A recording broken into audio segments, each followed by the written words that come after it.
Thank you, John. You did a good job there. No snickering.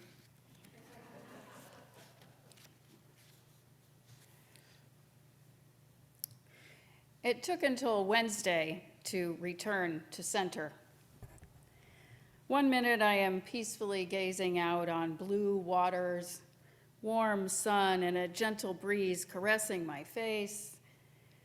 And the next, I am thrown into the chaos of international airports, delayed flights, missed connections, and pre-dawn check-ins to less than desirable hotels, all at the behest of ticket agents that range from more than accommodating to angrily not one bit helpful.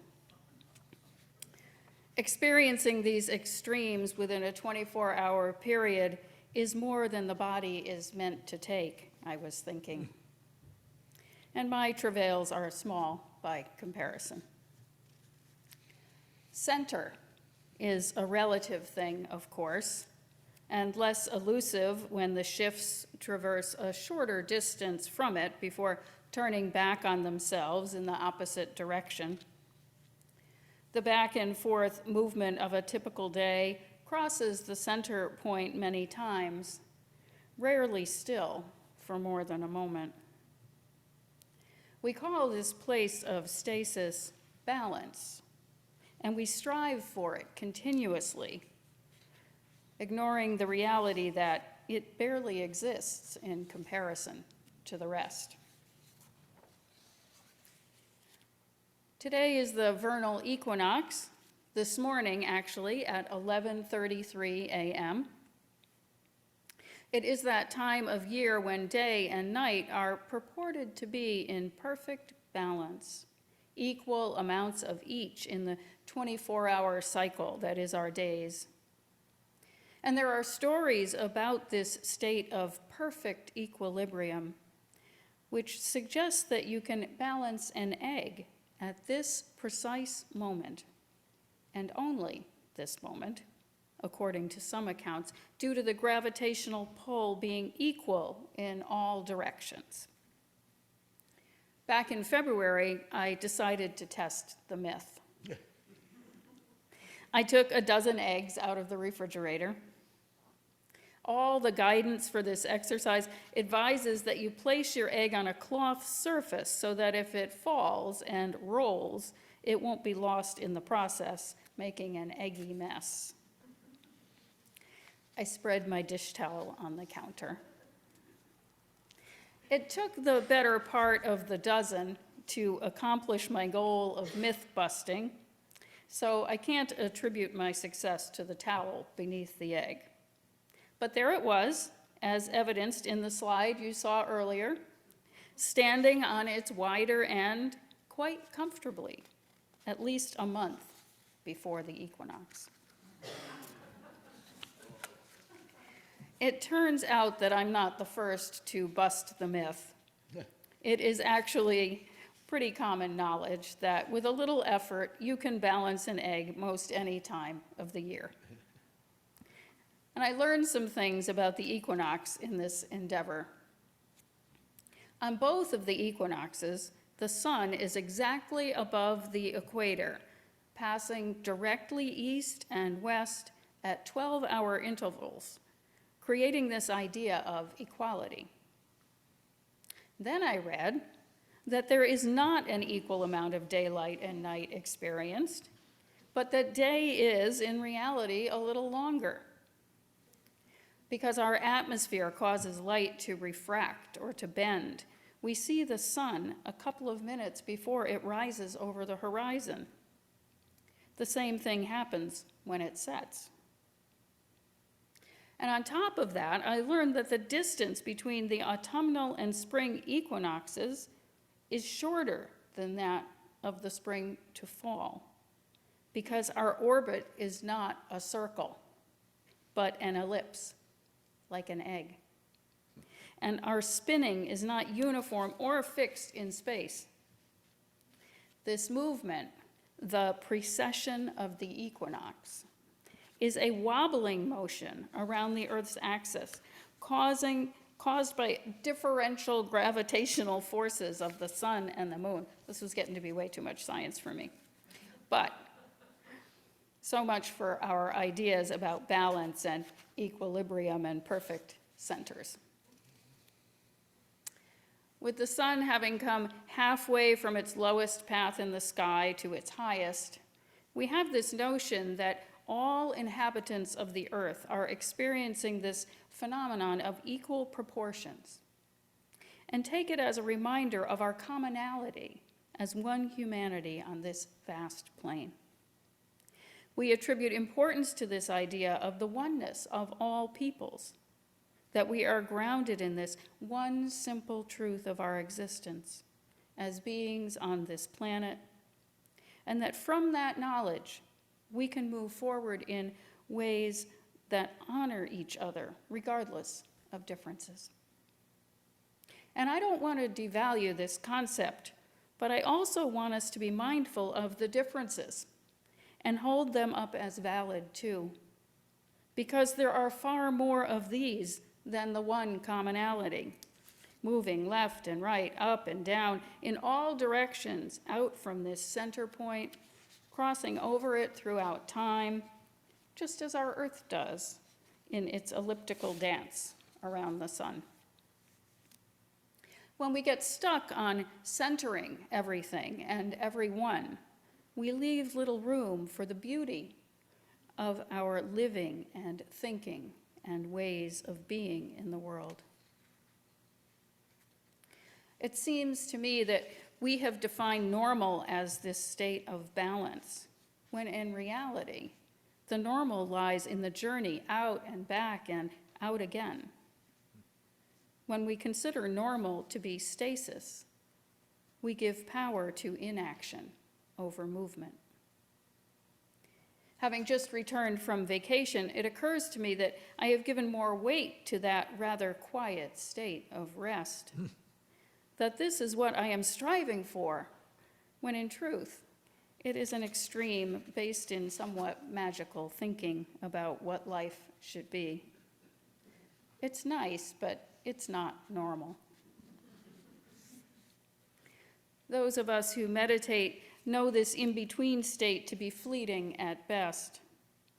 The goal is not to get there and stay there, but instead to return there from wherever our minds take us, and take us they will. But the imbalance we experience forces readjustments and gives us opportunities to learn new ways of responding to life's evolution. When our minimum expectation is perfection, defined as balance, we are sure to be dissatisfied in the long run. Our culture, though, seems to pull us in this direction, as opposed to acknowledging the natural shifts that allow us to create and recreate our lives and our world.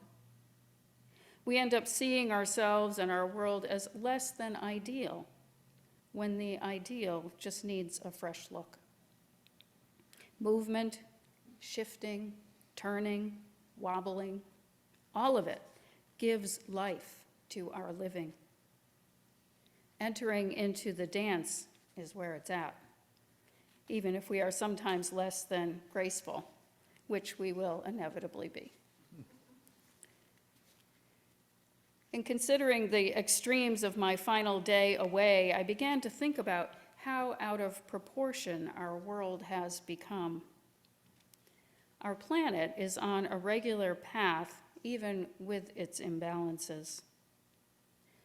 The path of humanity, though, strikes me as having leaned so far in one direction that when it crosses back over center, the place where it passes is not equidistant from its outermost point. It feels like we are spinning a bit out of control at times, changing our overall trajectory in ways that are disconcerting, painful to watch, harmful to each other and to our planet, giving rise to anxiousness and its accompanying sense of urgency. Maybe this is just that tendency to awaken us and draw us back into cycles that do not stray so far, to balance our eggs and begin again in response. I am drawn to imagining what next is being asked of me in order to keep the seesaw rocking back and forth in equal proportion. Is there too much difference in the weights on either side of the equation? Is too much or too little power being exerted on one end or the other? Is this a metaphor for human relations? Of course it is. We have spent a lot of time in the past 2 years talking about returning to normal and creating a new normal. And I wonder what we mean by normal when we say those things. It is possible, likely even, that each of us has a different notion of what that is. We have been pulled to extremes. So much loss of life in this pandemic, and so much creativity and goodness in response. Our heightened awareness of racial inequities that have been in existence in our world for so long, and the heightened efforts to understand our history and our roles in order to bring healing. The misuse of power in overtaking nations and peoples with seemingly little regard for life, and the outpouring of resources to counter such callousness and wrong. It is exhausting to keep pulling so hard in order to keep us on a path of love and life. So I am often in favor of doing little things to bring some modicum of healing to our human condition. They add up and are more realistic in scope. They make a difference somehow, somewhere, and lend a sense of satisfaction that keeps me from giving up. This is the time of year when I begin to think about my garden. Wendell Berry, in our reading this morning, composts the prior season's refuse, that which is no longer of use to him, pours out his heart and covers it over, that a rich mulch might form and nourish what comes next. My garden is small in scope, but supplements what is more easily purchased. It gets my hands into the soil and connects me with our earth home. I thought we might engage in a little exercise ourselves here at the meeting house that could serve to rebalance the path. So I gathered an assortment of seeds, vegetables, flowers, and herbs. I want to invite each of you to take a packet today. In fact, I'm going to pass them out. And to plant it in your yard, or on your patio in a pot, or on your windowsill if that's what you have. I want to invite you to nurture that plant or two or more through to harvest time, and then to share that bounty with someone who has need, maybe a local food pantry or a neighbor who could use a kind gesture. And all the while, I want us to think about the dance of balancing our journey as it makes its wobbly way through the universe. To think about the dance as normal, even as we relish the centered moments of rest. On this day of mythical understandings, may we find comfort in the stillness and the movement both. Blessed be, and amen.